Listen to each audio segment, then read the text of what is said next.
are the lower bird, but in reality, we are the higher bird. And anything that happens in the world around me cannot really affect me because I am Atma Brahman. As we complete the study of this Upanishad, because we now finished the 16th chapter. By the end of the 17th chapter and the 18th chapter, we will finish the rest of the 10 or 11 mantras left. Because we have studied one, let me give you an outline of some other Upanishad that we need to look at. Bhagwan Ramana was once asked, how many Upanishads should we study? And his answer was, to see yourself in a mirror, how many mirrors do you need? One will do.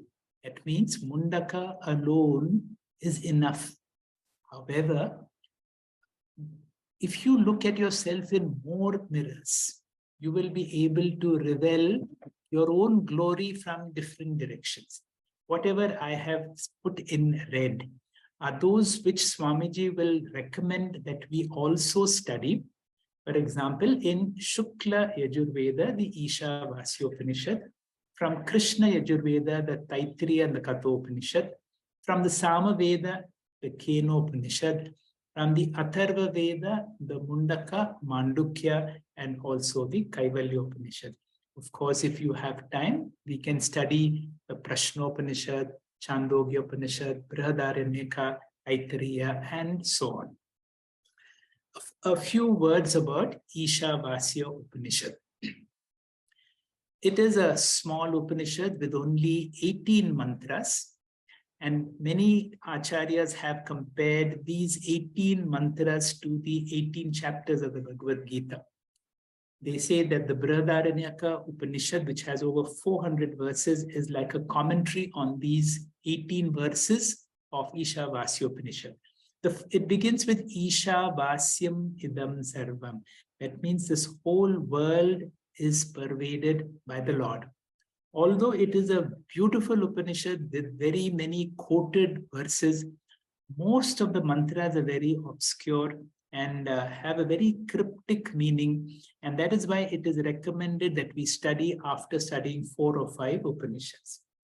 It has a very popular Shanti Pata, Om Purnamada. And very unusual for an Upanishad, the last part, the 4 verses which we need to study regularly, is a prarthana. In any prarthana, there is duality. There is the Bhakta and there is a Bhagwan, which is a little unusual in Upanishads. And this is an Upanishad which comes from the mantra portion and strictly not a Vedanta because it is not from the end portion of the Vedas. Another Upanishad that all students of Vedanta will be delighted in is a very small, minor Upanishad, but not minor in content, the Kaivalya Upanishad. It deals specifically on the topic of meditation, and many people consider that the 6th chapter of the Bhagavad Gita is an elaboration of the few mantras on meditation in the Kaivalya Upanishad. The word Kaivalya means Kevala. There is no other. It also means moksha, it means purnatvam, it means fulfillment. The teacher here is Brahmaji himself, and we have a prepared student, Ashvalayana Rishi.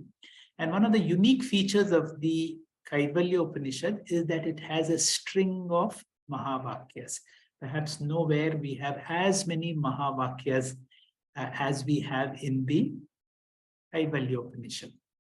There is one verse which we will study in the Mundakopanishad, which comes in the Kaivalya also, a very beautiful verse, Vedanta Vijnana Sunishtitartha, which we will study possibly in the last class.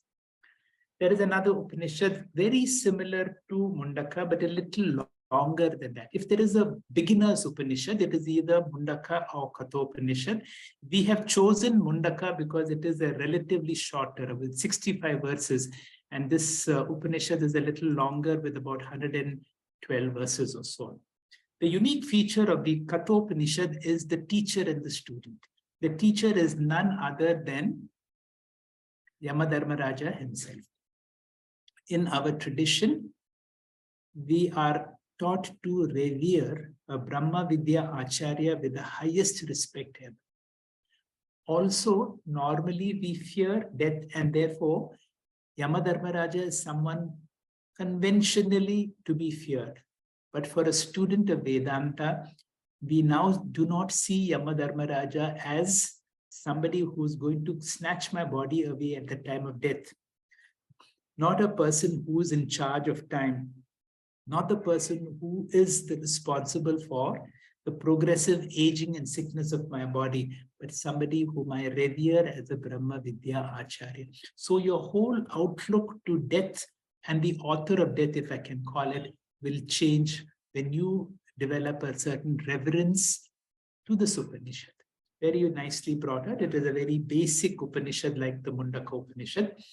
The student is none other than an Nachiketa, who has demonstrated Tivra Mumukshutvam, who could not be tempted by any of the riches and the glamour and the goodness of the world, and who put Brahma Vidya beyond everything.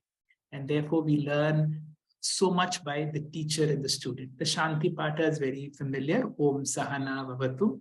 There is this beautiful Ratha Kalpana example, the chariot example. The famous verse, Awake, arise, which Swami Vivekananda popularized, comes from this Upanishad. And we will also see most verses of the Upanishad that have been taken directly to the Gita come from the Kathopanishad. There is one verse which is common to both Mundaka and Kathopanishad, that is the famous mantra that we do during the time of Arati. Na tatra suryo bhati na chandra tarakam nema vidyuto bhati. The Kenopanishad, all of us will remember the moment we say Kena, because Swami Anubhavananda calls it sugar cane Upanishad. Small, very sweet. But in contrast, our teacher Swami Paramarthananda calls it like a chili, because it is so pungent. It can transform your outlook to Brahman in a way no other Upanishad can give as Kenopanishad. So all students, after studying Mundaka, after studying Kathopanishad, must study Kenopanishad.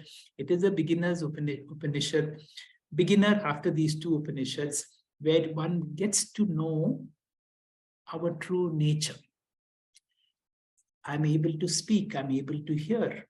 Who is that conscious principle? We will really understand that the one that we are looking for, our Atma, can never be an object of experience. The whole world is now divided into an object that I can see and the one who is seeing. And the whole change is moved from the object to the subject. And therefore, all that we used to worship until now, traditionally scriptures have introduced in the Veda Purva various forms of gods that we worship. So initially the Vedas introduced Dvaita as Bhagwan and Bhakta. But later on, when we come to Vedanta, we realize that the real God can never be an object that can be worshipped. And so these are only stepping stones for us to be able to overcome these initial steps that we go through. And that is possible through the study of the Kenopanishad. The Mandukya-Upanishad. Mandukya-Upanishad is the smallest of all the Upanishads, only 12 verses. That is why it's called Sutra Bhuta. It has to be elaborated. Unfortunately, we have the great Advaita Acharya in Gaudapada Acharya, who has elaborated this into 225 verse form. The original Upanishad is not in verse form, but the Karikas are extremely worth studying, although it seems very long. Our lives can be transformed by the study of this, the various Karikas, Agama Prakarana, Vaitatya Prakarana, Advaita Prakarana, and Alati Shanta Prakarana. So it deals predominantly with Omkara. So everything is Om, and there is the Omkara Vichara, that means the three padas of Om, and with the three states of consciousness, and the silence of the Omkara. That means when we chant Om, there is a silence. And that silence is the Turiya, or the fourth, which is in and through, very nicely brought out in Mandukya and its Karikas. Finally, Swamiji is very particular that we study the Taittiriya Upanishad. The Taittiriya Upanishad, the Shankar Bhashyam is considered the best of all his Bhashyam here. And Shankaracharya says, moksha is concealed here. It can be revealed for you. You get total fulfillment in studying the various chapters. There are three important chapters: Shiksha Valli, Brahmananda Valli, and Bhrigu Valli. And all of us would be delighted if we have a chance to study this particular Upanishad. And why am I going into all this? The Bhagavad Gita is very beautiful. The Upanishads are the source books of the Gita. And the Upanishads are certainly a little more difficult. And once we have spent enough time, we should have the ability and the interest to study the Upanishads in greater detail, just like we did with the Mundakopanishad. With this background, we will come to the concluding verses or the initial verses of the third Mundaka. And the opening verse, or the fifth verse for today's class, will be explained by Chaitanya. Chaitanya, please. Om Shri Gurubhyo Namaha. Satyena labhya tapasa hi esha Atma Jnana Brahmacharyena nityam Anta Sharire Jyotirmayo hi Shubhroyam Pashyanti Yatayaha Shina Doshaha. This mantra gives the Atma Jnana Sadhanas, or the disciplines required to pursue spiritual knowledge. The four disciplines highlighted are Sathyam, tapas, Jnanam, and Brahmacharya. Let's take them one by one. What is Satyam? In the scriptures, Satyam has two meanings. One meaning is Satyam is the Parabrahma, the reality of the truth. It is not the means, but an end in itself. It is the sadhya, or the goal. Whereas the second meaning is in the context of ethics and morality. It means not telling a lie. Here, it is not the sadhya, but it is a sadhana. And this meaning is relevant here. Adi Shankaracharya does not translate Satyam as speaking the truth, but as avoidance of untruth. He says one should speak the truth or observe silence. If speaking the truth harms others, then avoid speaking, but never speak untruth. Then the second discipline is tapas, or tapaha. This also has two meanings.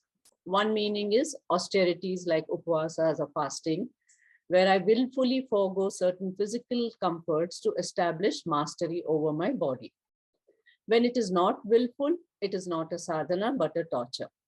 So one meaning of tapaha is self-imposed deprivation. This is tapaha according to Karma Kanda. Second meaning is concentration of mind and sense organ. And this tapaha meaning is according to Jnana Kanda, which is valid here. Brahmacharyam is the third discipline. It means chastity or sexual purity. This is an important discipline for a Vedantic student. Chastity should be in body, mind, and thought. And the final sadhana is Jnanam, proper inquiry into the nature of the self, or Vedanta vichara. Why use the term proper or samyak? Let us use an example. When a detective is trying to investigate a crime, he studies the place of the crime, uses appropriate instruments or equipment to aid in his search. But if he just sits in his armchair and keeps asking who is the criminal, will he be able to solve the crime? No. Therefore, any inquiry involves the use of appropriate instrument. Without instrument, inquiry leads to speculation, and speculation can never be knowledge. Similarly, to know Atma, if I don't employ any instrument, but simply go on asking, who am I, it will only lead to some speculative conclusions. None of them can be knowledge. Therefore, knowledge requires the appropriate instrument, and in this case, it is the Vedanta Pramanam or the Shastras. Therefore, self-inquiry means scriptural inquiry. There is no Atma Vichara without Vedanta Vichara. Now, when Vedanta comes into the picture, automatically the guru also comes into the picture, because the two are complementary. Without one, the other is inefficient. A guru without Vedanta cannot help, and a Vedanta without guru is of no use. Both are necessary, like the bulb and the electricity. Shastra is like the bulb and guru is the electricity. Without electricity, there is no light.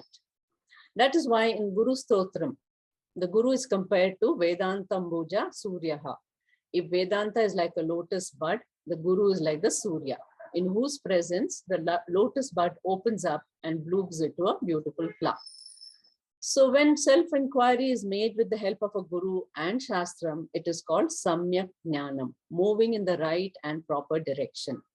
Thus, all these four disciplines are very important. And when do you practice these disciplines? Nityam, always, all the time. So Nityam should be added to all the four disciplines. So until we choose moksha, there is no real direction to life. Life is like a rudderless boat. If moksha is not the goal, our goal keeps on changing, leading to dissatisfaction. This struggle goes on until one discovers moksha as the real goal. A person who has discovered this goal is called a yati. They are those seekers who have direction in life. Once the goal is there, then whatever you do falls into place. Even if he is a grahastha, if moksha is the goal, then he will still make spiritual progress. In Bhagavad Gita, Krishna calls such a person as vyavasatmika buddhi. Such a yati is also a shina dosha. That is, his mental purities or raga dvesha have come down. And what are these raga dvesha? When I say the world is source of joy, it is raga. When I say the world is source of sorrow, it is dvesha. Raga leads me to run towards things, and dvesha makes me run away from some things. Vedanta says it is not the world, but I am the source of joy or sorrow. I am responsible for this. So these mature seekers, the yatis, by following the above four sadhanas, they pashyanti, they see, they discover the Atma. And what type of Atma do they discover? Jyotirmaya Shubhraha, pure consciousness. And where do they discover it? Anta Sharire, within their own body and mind, in the form of consciousness, witness consciousness, as the witness of presence of thoughts, as well as the absence of thoughts. And how do they discover or see it? Not as an object, but as I myself. Aham Brahma Asmi iti Pashyanti. So the Upanishads say, follow these sadhanas and discover this for yourself. Hari Om. Thank you. Thank you very much, Chaitanya. That was a complete explanation of this fifth mantra, where the Upanishad now is concluding by giving us certain sadhanas which are required for a student of Brahma Vidya. That means all these are very difficult, especially when it has to be nityam, where you will see a little more elaboration in the next verse where Sathyameva Jayate will come. The importance of tapas, the importance of certain austerities, Samyak Jnanam, very nicely explained what is the right way, and chastity or brahmacharya. The next verse will be explained to us by Vidya Prabhu. Vidya, please. Shri Gurubhyo Namaha. Sathyameva Jayate nanrtam satyena pantha vitato devayanaha yena krimantishayo vyapta kamam yatra tat sanyasya paramam nidhanam. So the word meaning goes like this: truth alone triumphs, not falsehood. Through truth, the divine path is spread out by which the sages whose desires have been completely fulfilled reach the abode of supreme truth. The first two words, Sathyameva Jayate, is a well-known slogan from which our country's culture and heritage has originated. This slogan was brought into the national lexicon by Pandit Madan Mohan Malaviya. Later, it was adopted as the national motto in the national emblem of India. It is inscribed at the base of the lion capital of Ashoka and forms an integral part of Indian national emblem. So, even the Puranic story of Satya Harishchandra forms an integral part of our culture. Now, to come to the verse, truth here means not just speaking of the truth as in the earlier verse we have understood that it is Param Brahma, the reality of truth with the capital, which is the symbol of perfection and a representation of a divine being. Shankaracharya translates Satyam as Satyavan, the speaker of truth. Sathyameva Jayate. Only a truthful person will be successful. The next word, nanrtam, means an anrtavadi, an untruthful person, na jayate, can never become successful in any field. Even though the Upanishad focuses on Brahma Vidya, in this shloka, Upanishad reveals that even for attaining Krama Mukti, values are very important. We have learnt about Krama Mukti in the 8th chapter of Gita. Here, the person who is a Saguna Ishvara Upasaka is not able to understand Vedanta. He understands, I am in the world, but cannot understand that the world is in me. This Saguna Ishvara Upasaka considers himself as a small jiva, Ishvarasya Dasaha. He meditates on that Ishvara all through his life with the only desire of Ishvara Aikyam. The Shastra says, when such a Upasaka dies, this Upasaka will go through a special marga called Devayanaha. Deva means Hiranyagarbha, Yanaha means marga. He'll go to Brahma Loka and gain self-knowledge which he could not gain in Manushya Janma. Through this self-knowledge, he will get moksha. This is a two-step moksha. Manushya Loka to Brahma Loka to moksha. For this, the Saguna Upasaka has to be a Tivra Mumukshutvam. Rasayaha here means Upasakaha. In this shloka, the special message given is this Upasaka also must follow moral values. Among those moral values to be practiced by the Upasaka, the most important one is Satyam. Satyena Pantha Vitato Devayanaha. Vitataha means paved. Pantha means the path, Ena means following this Devayana Marga or the Kramamukti Marga, which is paved with the truth that I have spoken in my Manushya Janma. The next value is Apta Kamaha.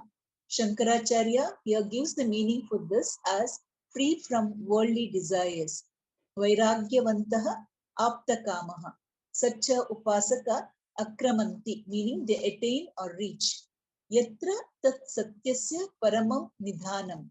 Yatra refers to Brahma Loka, satyasya, truthful, paramam, supreme, nidhanam means abode. They will go to that Brahma Loka where the Guru is the Chaturmukha Brahmaji himself teaching Vedanta Jnanam to this Upasaka. The Tatparyam of this shloka is even this Upasaka should follow Satyam and they should be desireless, which will enable them to attain the supreme treasure of the absolute truth. Thank you, Doctor. Thank you, Vidya, for another nice explanation of a very important verse and often very quoted Sathyameva Jayate. But it is said that the next part is not highlighted, na nanrtam, because in the world, by telling lies, you do succeed. It is so ironical that in any court of law, a person will swear, I will tell the truth, nothing but the truth.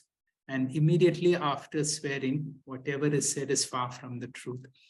You will see this paradox in the world, but in this Upanishad, Satyam is given two importance, very nicely explained by Vidya. Not only Satyam is important for a spiritual seeker to get Brahma Vidya, for some reason, if you're not able to get Brahma Vidya and become a Jnani in this life, the 8th chapter of the Bhagavad Gita talks about what is called Krama Mukti, which in this mantra is spoke as Devayana. Devayana is the path to Brahma Loka. And Adi Shankara, and in this Upanishad, in this itself is said the pantha, the steps to Brahmaloka are paved by truth. That means truth is the path for moksha, for Jivan Mukti. Truth is the path also for Krama Mukti.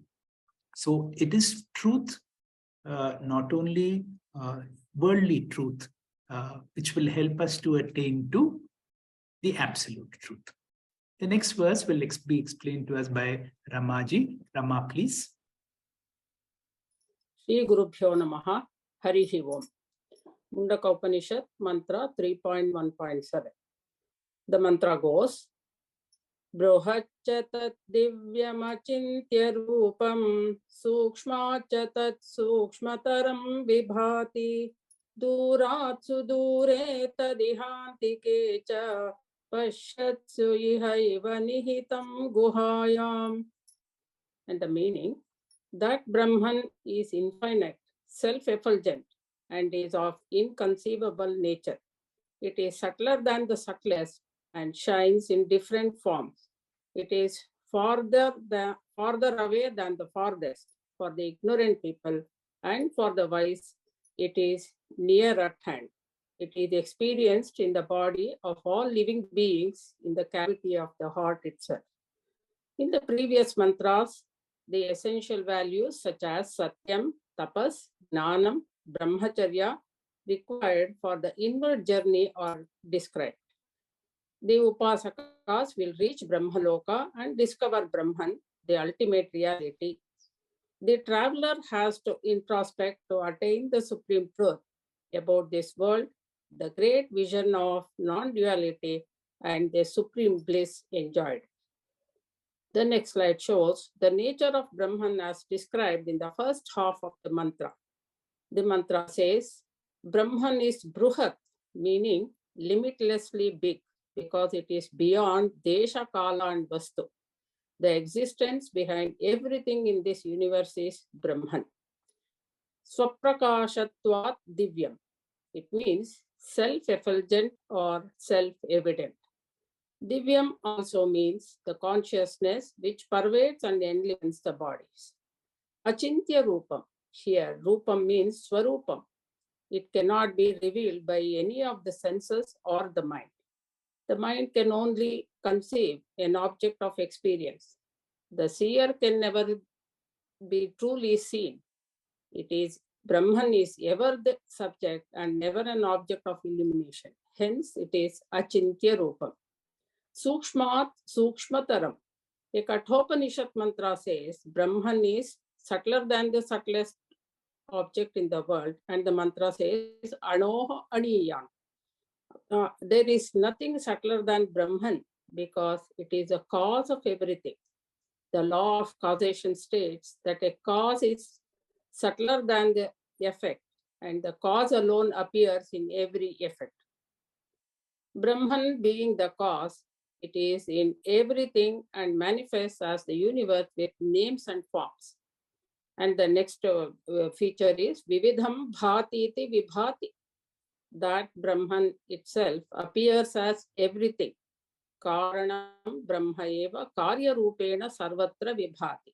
So the formless and the causal Brahman appears as 5 subtle elements and gross universe with names and forms. Brahman as Karanam is Sukshmam. The next slide details the location of Brahman as in the second half of the mantra. It reads as Durat Sudure. Sri Shankara Bhasha says that for the ignorant Brahman appears farther than the farthest. Due to their ignorance, they are not able to recognize it. Focusing on the external world is turning away from the self, which is further away from the Brahman. Tadiha antikecha. On the other hand, for the knowledgeable, it is the nearest one because they realize themselves as Brahman. It is the inner essence of everything, including space. Antike means so close. In fact, the distance between a Gnani and a Brahman is zero, similar to the distance between the dreamer and the waker. Turning inwards through Guru Shastra Upadesha, the self can be realized as the Brahman within. It is the consciousness available as witness of our senses, like seeing, hearing, etc., and every thought as well as its absence. And therefore, Brahman looks nearest. The ideas of remoteness and nearness arise from us living in space, time, and objectivity. Pashyatsu ihaiva nihitam guhaya. Pashyatsu means in all the living beings, it is present as the consciousness in the intellect. In the non-living beings, only the Sat or existence aspect of Brahman is evident. In the living beings, it is also evident as consciousnness, that is Chit Rupena Nihitam. This is the nature of Brahman.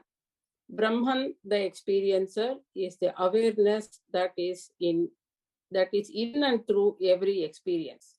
Kenopanishad mantra 2.4 says, Pratibodha viditam matam. Recognition of consciousness behind every experience is Brahmanubhava. Puja Swami Paramarthanandaji says that Upasana is a very important sadhana to fine-tune the intellect to realize that Brahman within us, the seer, as the seer or the experiencer. Thank you. Hari Om, Shri Guru Bhyo Namaha.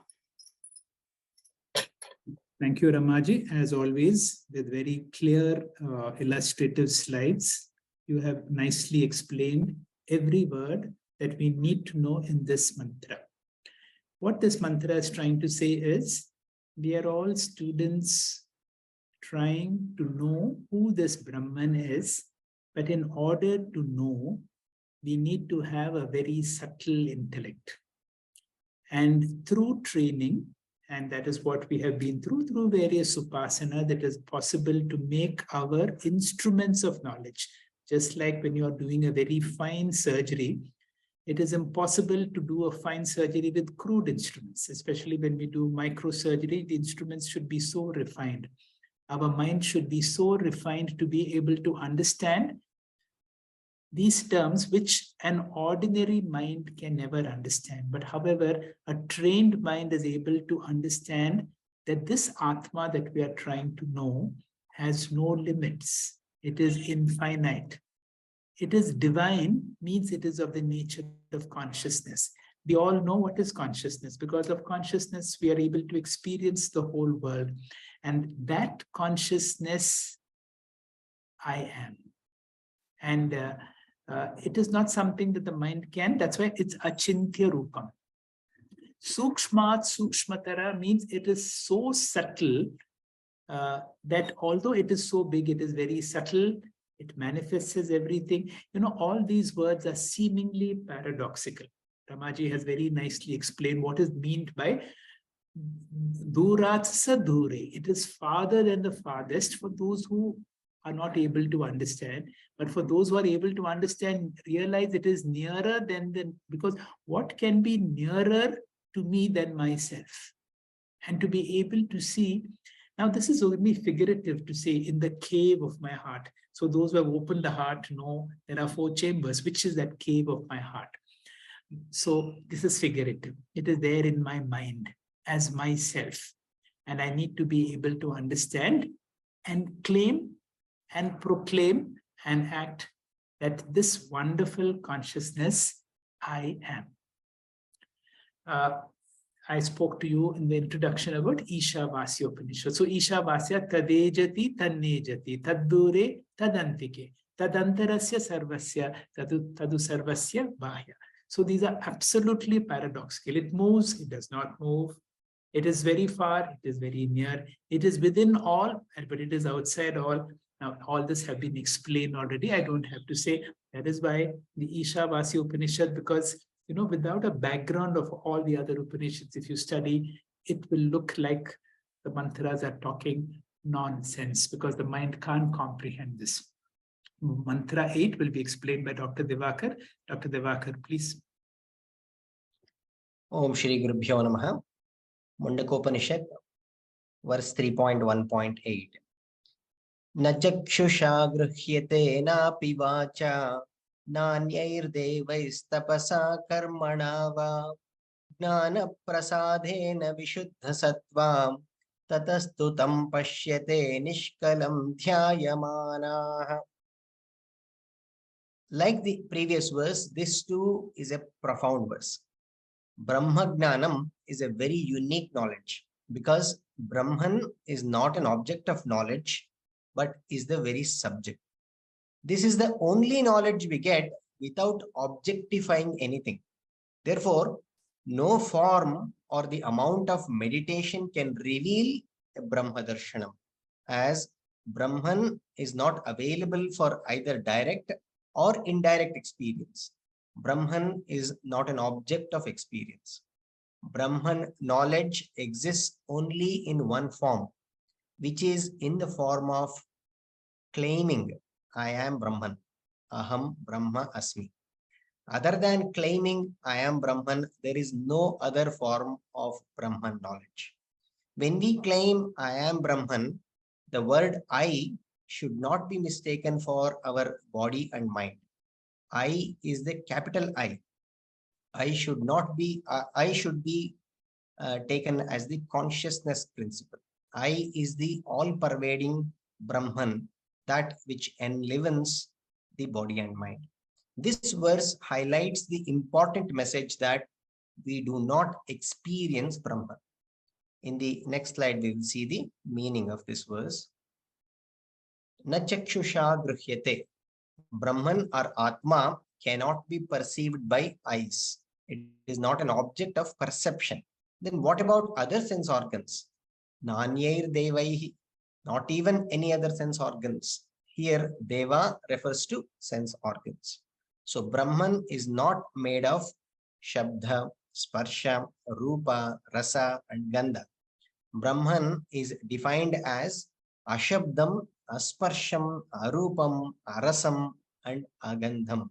Therefore, Brahman is indriya agocharam, that which is not perceivable by any of the sense organs. Then is it possible to describe or experience Brahman through words? Napi vacha. Words cannot describe Brahman because all the vocabulary that we have are based on our worldly experiences only. Therefore, words can describe only Anatma, but not the Atma. Swami Paramarthanandaji says, words used in Upanishad is only to negate all the objects of the knowledge. Words in Vedanta are not for revealing Brahman, but words in Vedanta are for negating Abrahman. When everything else is negated, what is left behind is the negator, the Brahman. Therefore, words cannot objectify Brahman. Then what about Jnanam, tapas, and karma? Can this reveal Brahman? No. It cannot reveal Brahman, as Karma Yoga, Upasana Yoga, and Ashtanga Yoga are only the prerequisite preparatory sadhanas to enter into Jnana Yoga, and they themselves cannot reveal Brahman. One should have the eligible fourfold qualification called as sadhana chatushtaya sampatti, which is viveka, vairagya, and mumukshatvam.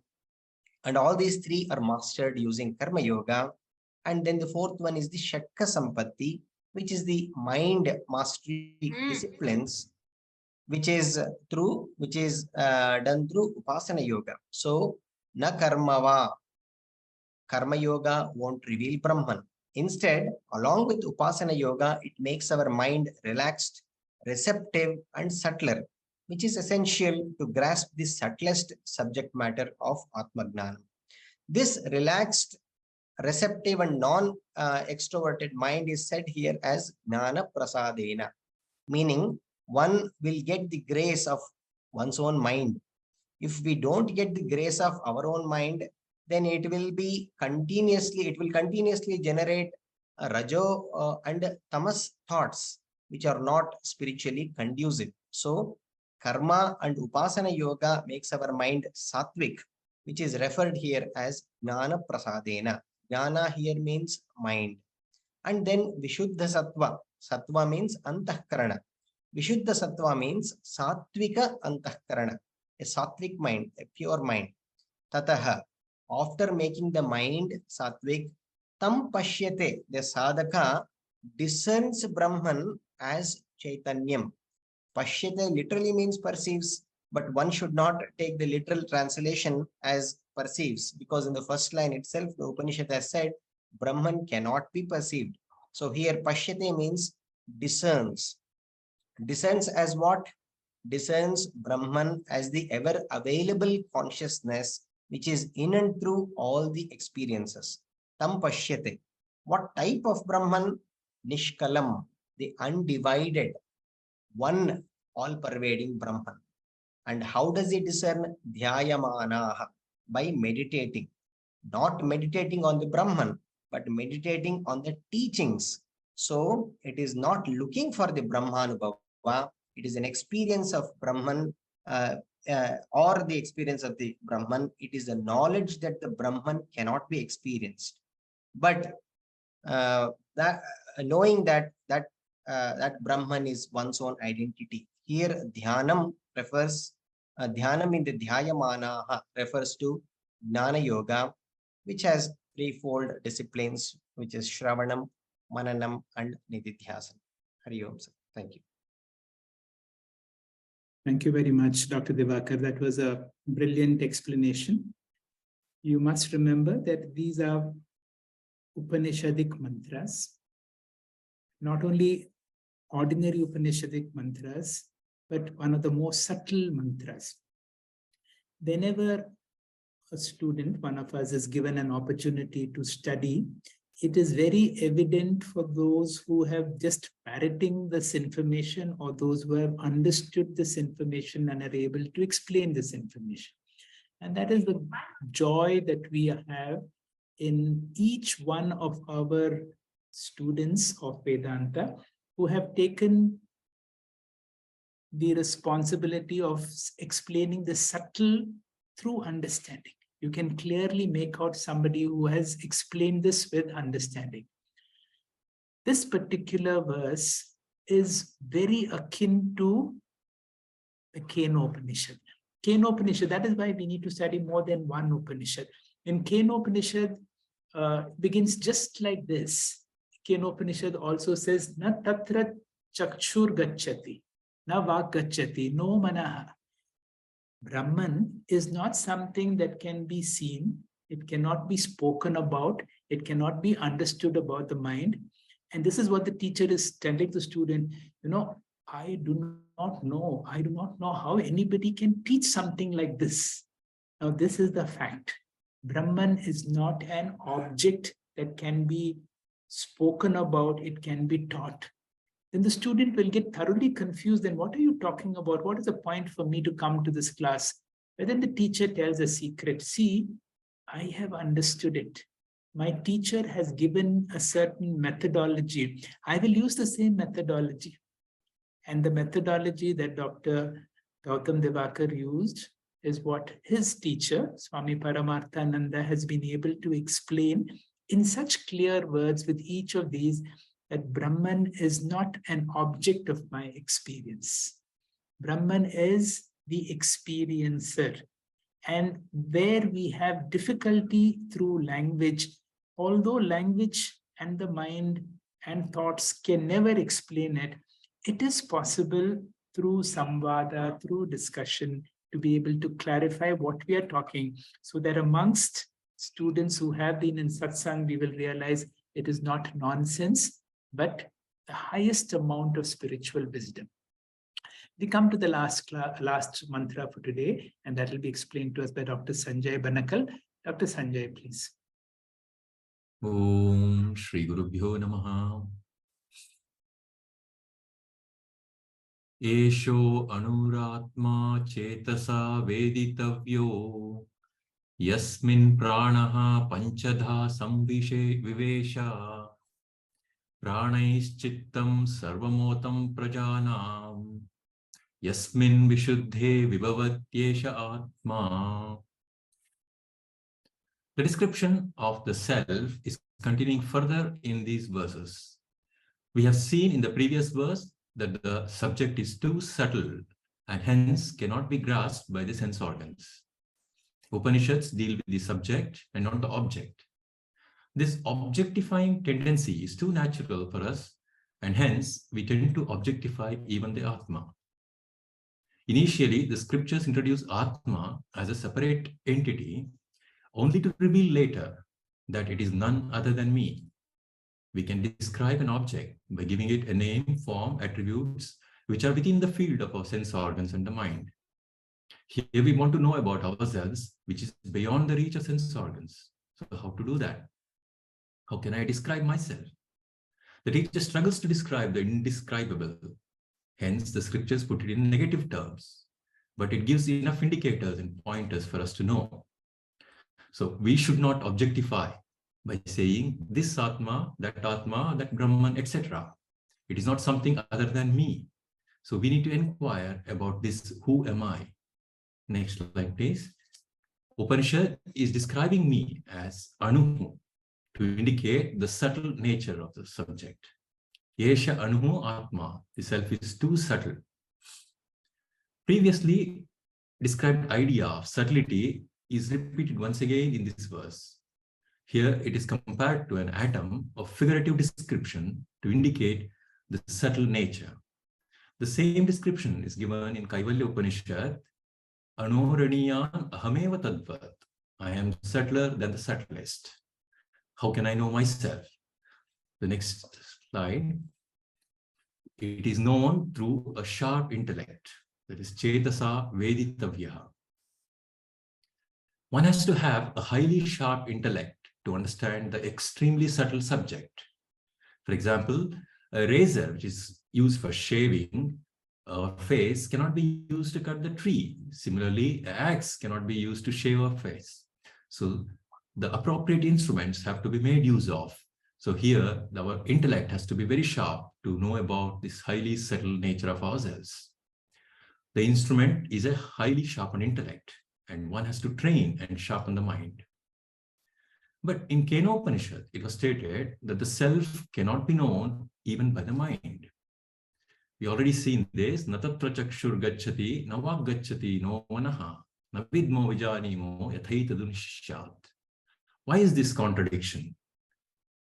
Here it means an unprepared or unrefined or a gross mind cannot grasp. However, a prepared mind can comprehend and can be known only through the mind. Knowledge happens in the intellect and nowhere else. So how to refine this mind? That is by going through the Karma Yoga and Upasana Yoga to get Shamadhi Shatka Sampatti qualification. So the next slide, please. Where can it be known? So Upanishad says it can be known in one's own body. Yasmin pranaha panchada samvivesha. So the consciousness is the one which energizes the whole body through five-fold prana. We have seen that in Tattva Bodha, prana, apana, vyana, samana, udana. The respiratory, excretory, circulatory, digestive, and reversal systems all function with the blessings of a consciousness. Next slide. Pranai chitta sarva motam prajana. The consciousness pervades the prana and the mind. That's how it pervades the entire body of all people. Then why is it not evident? It is like a movie on a movie screen. Our mind is occupied by the attributed world, which is ever changing. In order to appreciate the screen, the movie has to stop. Similarly, the mind should be quiet without any turbulence to appreciate the self within oneself. That is said in this verse. Next. So the self, next slide, please. The self is evident. Yeshaha Atma Vibhavati, in a calm and pure mind. Yasmin Vishuddhe. So the extrovertedness, the raga, dvesha, these are all the impurities that prevent the self being evident. Next slide, please. This verse describes the self as highly subtle and pervades the entire body through prana, which is discerned in a person with a refined, calm, and pure mind. Thank you, Hari Om. Thank you very much, Dr. Sanjay. See, these two verses, both the verses that Dr. Sanjay and Dr. Divakar spoke, are very difficult verses, and thank you for another nice explanation where each verse has been explained. And both these are very similar verses, essentially saying that in order to be able to understand, we have to train our mind. And how do we train our mind? Our training of our mind happens to two important sadhanas. And these sadhanas are karma yoga and upasana yoga. Through Ishvara Arpana Bhava for a certain period of time, Ishvara Prasada Bhava, through various forms of upasanas. That is why whenever we do upasana, what happens? The mind is available for us for as long as we want on that focused object. Once the mind becomes available, then it is possible for us to be able to understand that what we are talking about is not about any object. It is about myself. It is not about my body. It is not about my mind. It is about something that is, there is a nice word called otam, that is pervasive. In the 7th chapter of the Gita, 7th verse, my sarvam idam protam sutre manigana eva. So Krishna is talking about that Atma Tattva, which pervades through all the pranas, it pervades through every part of me, and which is available to not an ordinary mind, to a mind that is very relaxed. So you need not only a subtle mind, but also a very relaxed mind.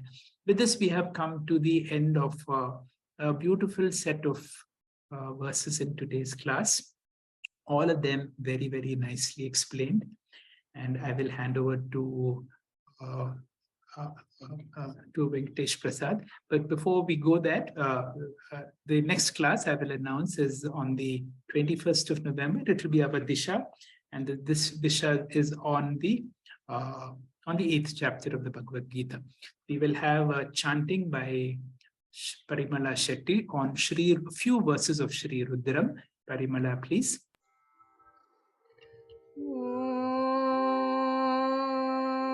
नमो भगवते रुद्राय ॐ नमस्ते रुद्रमन्यवभूतोत इषवे नमः नमस्ते अस्तु धन्वने बाहुभ्यामुदते नमः या तैषु शिवतमा शिवं बभूवते धनुः शिवा शरव्या या तवतया नो रुद्रमृडया या ते रुद्र शिवा तनोरघोरा पापकाशिनी तया नस्तनुभाषन्तमया गिरिशन्तापि चाकशीः यामिषुं गिरिशन्तहस्ते बिभर्ष्यस्तवे शिवां गिरित्रतां कुरु माहिगुंसि पुरुषं जगत् शिवेन वचसा त्वा गिरिशाच्छावदामसि यथा नः सर्वमिज्जगत् यक्ष्मगुं सुमना असत्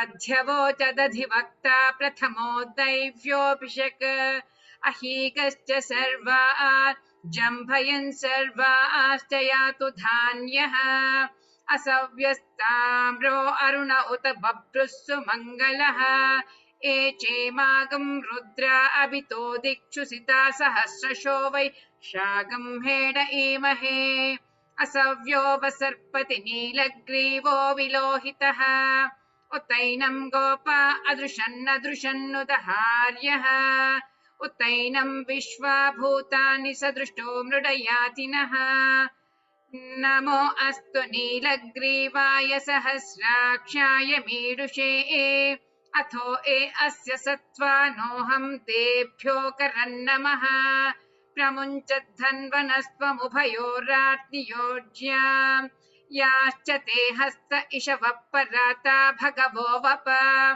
अवतत्य धनुस्वगं सहस्राक्षश्च ते निशीर्य शल्यानामुखा शिवो नः सुमना भव विज्जं धनुः कपर्दिनो विशल्योपाणवागुम् उत अनेसन्नः शेषव आभुरस्य निषङ्गतिः या ते हेतुर्मीडुष्टमहस्ते बभूवते धनुः तयास्मान् विश्वतः स्वमयक्ष्मया परिभुजा नमस्ते अस्त्वायुधायानातताय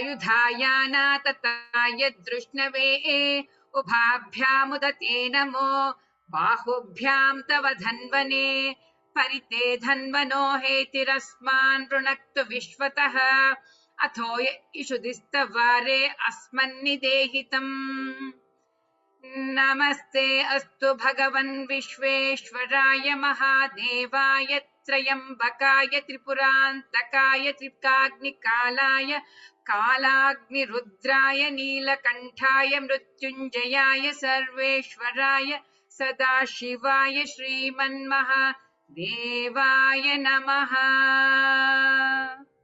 Thank you, Parimala Madam, for your melodious and flawless chanting. Thank you all teachers of the day for a wonderful session. Thank you all speakers for your active participation and your feedback, which goes a long way in enhancing the quality of our program.